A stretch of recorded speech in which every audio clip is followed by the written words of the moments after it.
కనీస వేతనాల పెంపు కోసం నిరవధిక సమ్మె చేస్తున్న అంగన్వాడీలు ప్రభుత్వంపై ఒత్తిడి పెంచేందుకు రాష్ట్ర యూనియన్ పిలుపు మేరకు బుధవారం ఎమ్మెల్యేల ఇంటి ముట్టడి కార్యక్రమానికి పిలుపునిచ్చారు.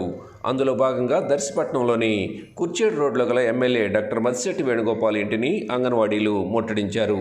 ఈ సందర్భంగా ప్రభుత్వానికి వ్యతిరేకంగా పెద్ద ఎత్తున నినాదాలు చేశారు. నాణ్యమైన సరుకుల్ని సప్లై చేయాలి ప్రభుత్వం నేరుగా గ్యాస్ ని చేయాలి ప్రభుత్వం నేరుగా గ్యాస్ ని నేరుగా గ్యాస్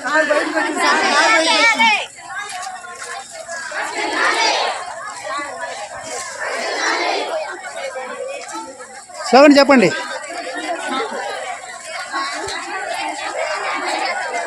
ప్రభుత్వం నేరుగా గ్యాస్ ని చేయాలి ప్రభుత్వం నేరుగా గ్యాస్ ని Like, share, subscribe, and get notification.